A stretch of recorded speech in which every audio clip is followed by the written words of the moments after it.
মান্দারতুল থেকে শুরু করে চরমত পর্যন্ত ব্যাপক জমি নদীতে বিলীন হয়ে গেছে।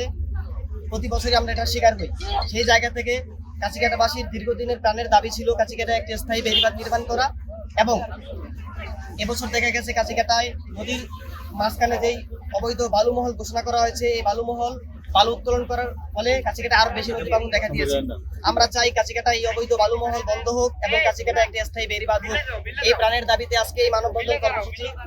আমাদের এই পদ্মা বেষ্টিত কাছিকাটা ইউনিয়ন, এখানে 15.49 বর্গ কিলোমিটারের আমাদের এই ইউনিয়নটা, তার 40% আছে আমাদের আপনার নদীগর্ভে বিলীন হয়ে গেছে ইতিপূর্বেই।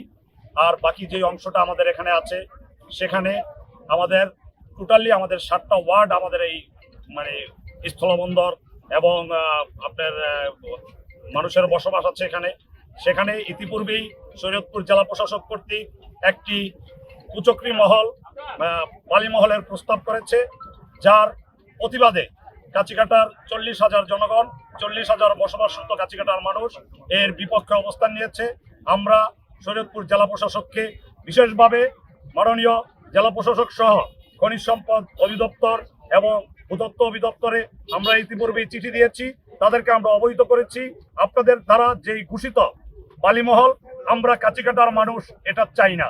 এটা আমাদের প্রাণের দাবি, আমাদের অস্তিত্বের দাবি। এটা এই বালুমহল থেকে আপনারা সরে আসুন।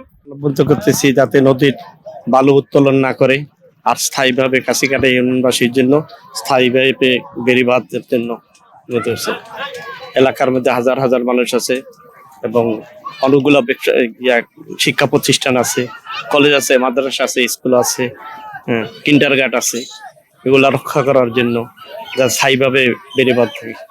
বান্ডেল থাকলে প্রতি সেনমানিতে টাকা বাঁচবে। বিকাশ সেনমানি বান্ডেল কিনে জিতুন প্রতি লেনদেনে। কাছিকাটা ইউনিয়নের সাথে যে অবৈধ বালুমহল ঘোষণা করা হয়েছে জেলা প্রশাসক কর্তৃক, এবং একটি কুচক্রী মহল, এবং আমি বলবো এর সাথে একটি রাজনৈতিক মহলের সাথে জড়িত, এবং এরা সাথে জড়িত হয়ে নিজেরা লাভবান হওয়ার জন্য এই বালুমহল ঘোষণা করা হয়েছে, এবং সেই বালুমহল বন্ধ করার আসলে আমাদের একটাই উদ্দেশ্য, সেটা হচ্ছে যে যেন আমাদের এখানে স্থায়ী বেড়িবাঁধ হয়। অলরেডি নদীর মধ্যে একটা ইউনিয়ন চলে গিয়েছে, সেটা চাঁদপুরেরই আমাদের এই অংশেরই একটা বাড়তি অংশ ছিল, আর আমাদের কাছিকাটারও কিছু অংশ নদীর মধ্যে চলে গিয়েছে। যেন এটা আর না যায়, সেজন্য আমাদের এখানে যেন স্থায়ী বেড়িবাঁধ হয়। অনেক মানুষ বসবাস করে এখানে। এখানে অনেক প্রতিষ্ঠান আছে, প্রায় 30 থেকে 40টা প্রতিষ্ঠান আছে, 10টা মাদ্রাসার মতো আছে, স্কুল আছে, কলেজ আছে, 2টা হাই স্কুল আছে। ইতিমধ্যেই দেখেছে নদীর গর্ভে আমাদের অনেক প্রতিষ্ঠান চলে গেছে, অনেক গ্রাম চলে গেছে। এখন আমাদের এখানে যদি স্থায়ী বেড়িবাঁধ দেওয়া না হয়, আমাদের এই প্রতিষ্ঠানগুলা হুমকির মধ্যে পড়ে যায়। এই জন্য আমাদের স্থায়ী বেড়িবাঁধ দরকার। আর অবৈধ যে বালু কাটা আছে, এটা বন্ধ করতে হবে।